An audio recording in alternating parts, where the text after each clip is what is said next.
आज मैं खासी हूँ, आज मैं आओ हूँ, मैं सेमा हूँ, आज मैं निशी हूँ, आज मैं कालो हूँ। मैं ये हमारा प्राइड है। और इसी की वजह से आज अगर हम देखें, नॉर्थ ईस्ट में regionalism is here to stay. Paris Agreement में इंडिया ने कमिट किया हुआ है कि 33 to 35% एनर्जी जो है हमारे देश में वो रिन्यूएबल एनर्जी से आएगा। और ये रिन्यूएबल एनर्जी, हाइड्रो एनर्जी, ये और कहीं क्षेत्र से नहीं आ सकता, सिर्फ नॉर्थ ईस्ट से, खास करके अरुणाचल प्रदेश से, जहां से 50,000 मेगावाट का आपका जनरेटिंग कैपेसिटी है। इंडिपेंडेंस की लड़ाई शुरू हुई थी, वो आदिवासियों से शुरू हुई थी। Tribals were the first ones to start the fight for independence, लेकिन we are the last to gain from it. यानी कि हमें आज भी जो हमने लड़ाई शुरू की उसका कोई हमें फायदा नहीं मिला। आज हम नॉर्थ ईस्ट को एकजुट होना पड़ेगा, एक साथ होना पड़ेगा, एक पॉलिटिकल वॉइस हमें एक साथ हमें चल के हमें मजबूत बनाना है अपने आप को। यही हमारा पॉलिटिकल आइडियोलॉजी है। एनपीपी पार्टी जो है, आज हमारे अरुणाचल के स्टेट यूनिट ने इस प्रोग्राम को ऑर्गेनाइज किया है, लेकिन हमारे राष्ट्रीय अध्यक्ष जी श्री कॉनराड के सांगमा जी ने हाल ही में एक नए फ्रंटल ऑर्गेनाइजेशन की घोषणा की है हमारे संगठन में। फ्रंटल ऑर्गेनाइजेशन जो है, इसका नाम है National People's Party for Actionable Governance, NPPAG। और ये एक बहुत ही यूनिक सा एक फ्रंटल ऑर्गेनाइजेशन है। हम सब जानते हैं कि पॉलिटिकल पार्टीज में यूथ विंग रहता है हमेशा, महिला विंग रहता है हमेशा, किसान विंग रहता है, लेकिन आज हमारे पार्टी में हमारे राष्ट्रीय अध्यक्ष जी ने NPPAG, National People's Party for Actionable Governance करके एक नया फ्रंटल ऑर्गेनाइजेशन शुरू किया है। और इस फ्रंटल ऑर्गेनाइजेशन का मकसद बिल्कुल यही है कि हम लोग पार्टी में इंटेलेक्चुअल्स को, स्कॉलर्स को, स्टूडेंट्स को, प्रोफेसर्स को, टेक्नोक्रेट्स जो हैं, IAS ऑफिसर्स रिटायर्ड, जो स्टेट सिविल सर्विसेज के ऑफिसर्स जो रिटायर हो गए, ऐसे लोगों को उनके साथ बैठ के उनके साथ ऐसे इश्यूज के बारे में डिस्कस करके आगे हम लोग कैसे आगे बढ़ के चल सकते हैं, ऐसे टॉपिक्स को लेके जो कि आज हम लोग आज डिस्कस कर रहे हैं, रीजनलिज्म और नेशनल आउटलुक के बारे में। ऐसे टॉपिक्स को डिस्कस करके हम लोग आगे कैसे चल सकते हैं, वैसे ही हमारी ये सोच है। और राजनीतिक विचारधारा, पॉलिटिकल आइडियोलॉजी को हम लोग आगे कैसे अपना शेप कर सकते हैं, ये हम लोग इसी मकसद से हमने NPPAG की शुरुआत की। हमारे राष्ट्रीय अध्यक्ष ने इस प्रोग्राम का मकसद बिल्कुल यही है। ये नहीं कि यहाँ पे हम लोग भाषण दें और आप हाँ में हाँ मिला के आप सब कुछ एक्सेप्ट करें, नहीं। हम चाहते हैं कि आप अगर आपके सोच में अगर आप हमारे साथ अग्री नहीं करते तो बिल्कुल आगे बढ़ के बोलिए, क्योंकि यही हमारा मकसद है। और इसी तरीके से हम सोचते हैं कि जब हम लोग विचारधारा आगे हम लोग तैयार करेंगे पार्टी के लिए, हमारे रीजन के लिए, नॉर्थ ईस्ट के लिए, हम लोग इसी को लेके आगे चल के इस डिस्कशन को हम लोग डॉक्यूमेंट करेंगे, इस पे हम लोग एक पब्लिश करेंगे रिपोर्ट। और यही जो डिस्कशन चल रहा है, इसी के द्वारा हम लोग आगे जाके हम लोग अपना पॉलिसी और अपना विचारधारा हम लोग तैयार करेंगे। आज ये टॉपिक जो है हमारे जो कॉन्क्लेव का, मुझे वैसे तो दिया गया है अलग सा एक टॉपिक, लेकिन रीजनल एस्पिरेशन और नेशनल आउटलुक, ये बहुत ही एक इम्पॉर्टेंट टॉपिक है। और मैं आज ये कहना चाहूँगा कि इसको एक थोड़ा कॉन्टेक्स्ट में लेके आने के लिए, आज सब जब हम लोग बात करते हैं कि नेशनलिज्म क्या है, क्योंकि रीजनलिज्म से पहले हमें यह समझना है कि नेशनलिज्म क्या है, और उसी के साथ हम लोग तुलना करके हम लोग समझ सकते हैं कि जब हम लोग रीजनलिज्म के बारे में बात करते हैं या हम लोग सब नेशनलिज्म या नेशनलिज्म के बारे में हम लोग बात करते हैं, मतलब इसका मतलब क्या हुआ। और आज मैं ये कहना चाहूँगा, ये मेरा खुद का ओपिनियन है कि आज अगर हम लोग नेशनलिज्म का एक उदाहरण लें तो आज अरुणाचल प्रदेश में एक बहुत ही एक हॉटली डिबेटेड टॉपिक चल रहा है आज, introduction of palm oil cultivation. आज मैंने काफ़ी यूथ यहाँ जो युवा पीढ़ी है हमारे अरुणाचल प्रदेश के ईटानगर के, उनसे बात की है और उनसे इस चर्चा के बारे में जब बात की है मैंने, तो बहुत लोगों ने ये कहा है कि पाम ऑयल कल्टीवेशन जो है ये एक मोनोक्रॉपिंग कल्चर है, यानी कि सिर्फ एक ही स्पीशीज को बिना किसी और स्पीशीज सबको जड़ से उखाड़ के सिर्फ एक ही किस्म का पेड़ उगाया जाए, मोनोक्रॉपिंग कल्चर। ये शुरुआत के बारे में बात की जा रही है। केंद्र सरकार से बात आई है कि अंडमान निकोबार आइलैंड्स और नॉर्थ ईस्ट में केंद्र सरकार ये शुरू करना चाहती है। केंद्र सरकार अपनी तरह से बिल्कुल ठीक है, क्योंकि आज पाम ऑयल जो है India is the largest importer of palm oil. सबसे ज्यादा पाम ऑयल इंडिया बाहर के देशों से लेके आती है, इंपोर्ट करती है। कहां से? इंडोनेशिया और मलेशिया जैसी जगह से। और आज हम लोग पाम ऑयल या वेजिटेबल ऑयल जो एक्सट्रैक्ट होता है इससे, इंडिया को इसकी जरूरत है।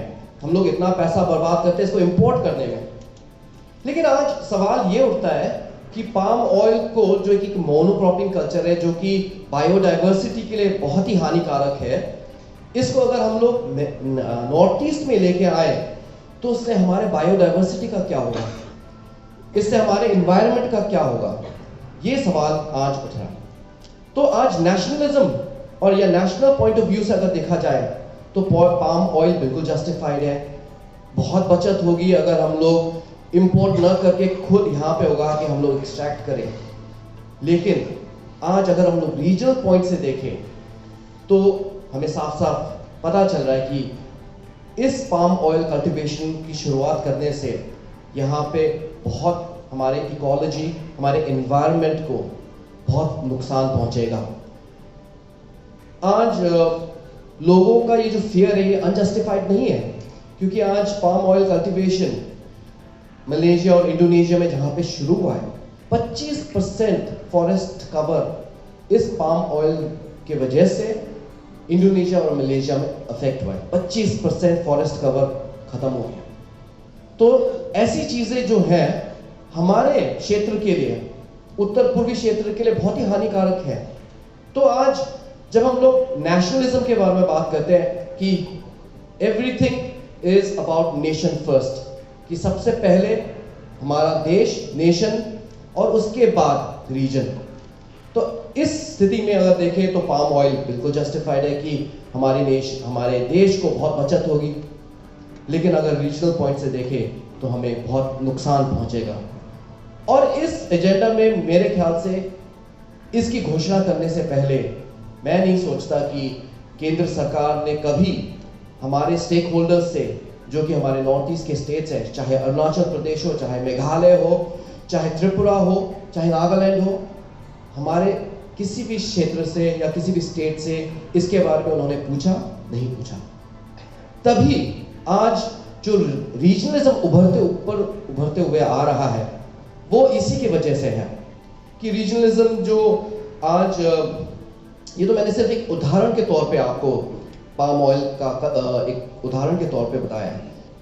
हमेशा से ही ऐसे स्थिति था क्या कि रीजनलिज्म और नेशनलिज्म इस तरीके से इक्वली कोएग्जिस्ट करते थे क्या पहले से? नहीं, ऐसी बात नहीं थी। क्योंकि जब हमें इंडिपेंडेंस प्राप्त हुई, उस समय जब पंचशील प्रिंसिपल्स जब तैयार किया गया ये डॉक्यूमेंट, तो उसमें साफ उसमें बहुत क्लियरली मेंशन था कि भारत को ट्राइबल्स का जो कल्चर है उसको रिस्पेक्ट करके चलना पड़ेगा। जो ट्राइबल्स के जो ट्रेडिशनल इंस्टीट्यूशंस हुए या सेल्फ गवर्नेंस मॉडल्स हुए, उन पे ज़्यादा दखल अंदाजी नहीं करना पड़ेगा। तो ये पंचशील प्रिंसिपल्स में तैयार किया गया था, इसमें लिखा गया था। और पंचशील प्रिंसिपल्स के तौर ही और इसी के द्वारा ही 5th और 6th शेड्यूल तैयार किया गया हमारे संविधान में। और आज ऐसे देख सकते हैं हम लोग भाई और बहनों की आज ये वाला स्थिति जो था कि पंचशील प्रिंसिपल्स और इस सोच विचार से तैयार किया गया ये डॉक्यूमेंट 5th और 6th शेड्यूल संविधान में शामिल हुआ। आज जिस विचार से शुरुआत किया गया आज वो रियलिटी नहीं है। हमने आज हमारे महाराजा जो हैं त्रिपुरा के प्रद्युत देवबर्मन जी की आज हमने स्पीच सुनी। मैं उनको बहुत धन्यवाद कहना चाहूँगा कि आज वो त्रिपुरा स्टेट में क्या स्थिति है, त्रिपुरा यानी पूरे नॉर्थ ईस्ट में हम लोग कैसे हमारे युवा पीढ़ी है, आज हमारे जो जनरल पब्लिक है उनमें क्या सोच है, वो उन्होंने इसके बारे में बहुत साफ साफ आज उन्होंने बताया। और बिल्कुल सच्चाई यही है कि आज ऐसा स्थिति है कि आज रीजनलिज्म बिल्कुल उभरते इसलिए आ रहा है क्योंकि हमारे रीजनल एस्पिरेशंस, ये आवाज़ कोई हमारी आवाज़ नहीं सुन रहा और हमेशा दबते जा रही है। इसीलिए आज मैं ये कहना चाहूँगा कि रीजनलिज्म जो है ये एक हमारे रीजन के लिए एक इनएविटेबिलिटी है कि कुछ भी करे हमेशा से रीजनलिज्म था, है और रहेगा। क्योंकि आज अगर हम लोग देखें कि मैं आपको एक छोटा सा एक एनेक्डोट देना चाहता हूँ जो कि हमारे फादर थे लेट पी ए सांगमा जी। उन्होंने बहुत सारी मीटिंग्स में कभी कभी ये छोटा सा एक एनेक्डोट उन्होंने हमेशा मीटिंग्स में इसके बारे में जिक्र किया और मैं आज आपके साथ भी शेयर करना चाहता हूँ। तो उन्होंने एक कहानी सुनाई अपने मीटिंग में कि जब भगवान ने इंडिया को बनाया तो भगवान ने पूछा कि अच्छा इंडिया के अलग अलग हिस्से हैं, आप लोग क्या चाहते हैं। तो उन्होंने एक छोटा सा बास्केट दिया, उसमें 4 चीज़ें थी और उसमें फिर भगवान ने पूछा कि अच्छा ठीक है, नॉर्थ सबसे पहले लाइन में खड़े हो गए नॉर्थ, उसके बाद वेस्ट वाले खड़े हो गए, उसके बाद साउथ वाले खड़े हो गए, लास्ट में हम लोग नॉर्थ ईस्ट से हम लोग हमेशा लास्ट में ही खड़े रहते हैं, उस समय भी हम लोग लास्ट में ही खड़े थे। तो उस समय फिर नॉर्थ ने चुन के निकाला उसमें से सौंदर्यता, ब्यूटी। और अगर आज देखिए आप कश्मीर बोलिए, कुछ भी बोलिए, बहुत ही सुंदर जगह है नॉर्थ, लोग भी सुंदर हैं। वेस्ट का जब वक्त आया तो उन्होंने एंटरप्राइजिंग स्पिरिट उसमें से निकाला कि जो हम करेंगे अच्छा करेंगे, चाहे वो बिजनेस हो चाहे कुछ भी हो, हम लोग उसमें सफलता प्राप्त करेंगे करके उस किस्म का एक एंटरप्राइजिंग स्पिरिट उसमें से उन्होंने निकाल के अपने लिए ले लिया। और आज अगर देखें बॉम्बे हो, गुजरात हो, पूरा जो कमर्शियल जो हमारा इंडिया का कैपिटल है वो वेस्टर्न रीजन में है। अब साउथ की बारी, साउथ ने भी देखा इसमें 2 चीज़ें बाकी हैं, उन्होंने निकाल लिया फटाक से ब्रेन्स। कि आज अगर हम लोग देखें साउथ में, ये हम लोग हमेशा बात करते रहते हैं कि साउथ वाले बहुत ही इंटेलिजेंट हैं, आज इंडिया का आईटी कैपिटल साउथ में है, वैसे ही आज साउथ में ही सारा ब्रेन्स है। तो उन्होंने ब्रेन्स यानी कि बुद्धि उन्होंने सेलेक्ट करके उस बास्केट से निकाला। जब नॉर्थ ईस्ट की बारी आई, ईस्ट की बारी आई, अब हमारे पास कुछ बचा ही नहीं था, हमें लेना ही पड़ा वो। और हमने क्या उठाला उसमें से? प्राइड। प्राइड जो कि आज अगर देखें एक नेगेटिव चीज भी है और एक पॉजिटिव चीज भी है। अब नेगेटिव क्यों बोलेंगे इसको? कि आज जब हम रीजनलिज्म की बात करते हैं तो आज हम लोग देख सकते हैं कि इतना स्ट्रॉन्ग मूवमेंट है रीजनलिज्म यहाँ पे। क्यों है? क्योंकि हमने प्राइड चुना उस बास्केट में से, और जब प्राइड चुना हमने एक हमारे पास आया तो उसका नतीजा क्या निकला कि आज मैं गारो हूँ, आज मैं खासी हूँ, आज मैं आओ हूँ, मैं सेमा हूँ, आज मैं निशी हूँ, आज मैं कालो हूँ। मैं ये हमारा प्राइड है। और इसी की वजह से आज अगर हम देखें नॉर्थ ईस्ट में regionalism is here to stay. क्योंकि आज जो हमारे में जो प्राइड है, हम लोग एक दूसरे से मिल नहीं सकते, हमेशा से एक दूसरे से झगड़ा करते आते रह रहे हैं। कितना झगड़ा किया इतने सालों से हमने एक दूसरों के साथ। हमने कभी ये नहीं सोचा कि देखिए आप और मैं शक्ल से एक जैसे दिखते हैं, आप और मैं जो हम लोग खाना खाते हैं, अरे इसमें तो बहुत सिमिलैरिटी है, जो आप खा रहे हैं वो हम भी हमारे गांव में जाके हम लोग खुद बना के खाते हैं। अरे ये जो कपड़ा आपने मुझे पहनाया है, ऐसे ही कपड़ा हम लोग भी ऐसे ही बना के हम लोग भी ऐसे ही पहनते हैं। जो आप लोग ट्रेडिशनल वीव है, जो रैप अराउंड जो आपने दिया आज हमारे मैडम सीएम को और मैडम नताशा को, वो भी देखिए रैप अराउंड, हम भी गारोज हैं, हमारे भी ऐसे, हम तकमांदा बोलते हैं इसको। अब देखिए कितने सारे सिमिलैरिटीज हैं हमारे बीच में। मैं सोचता हूँ कि एक प्राइड बुरी चीज़ भी नहीं है, अच्छी चीज़ भी है कि आज हम लोग इस प्राइड को लेके हम लोग अच्छा भी कर सकते हैं। जो हमारे में जो प्राइड है ये बहुत ही अच्छी चीज़ है एक तरह से देखा जाए, क्योंकि मैं भी इस बात पे सहमत हूँ कि हमें दूर किसी और जगह देखने की ज़रूरत भी नहीं है, हमें किसी एक सिस्टम में फिट होने की ज़रूरत नहीं है। हमारे पास जो है हमारे लिए काफ़ी है, और उस जो भी हमारा कल्चर है, हमारा ट्रेडिशन है, हमारे लैंग्वेजेस हैं, हमें इन सब चीज़ों के लिए हमें प्राउड होना चाहिए, और इस प्राइड को लेके हमें आगे बढ़ना चाहिए। हम किसी से कम नहीं हैं। आज इंडिया को हमारी ज़रूरत है, तभी आज देखिए इस अरुणाचल स्टेट में आज 50,000 मेगावाट्स हाइड्रो पोटेंशियल आज है, यानी कि आप डैम खड़ा करके आप बिजली 50,000 मेगावाट आप देश को आप दे सकते हैं।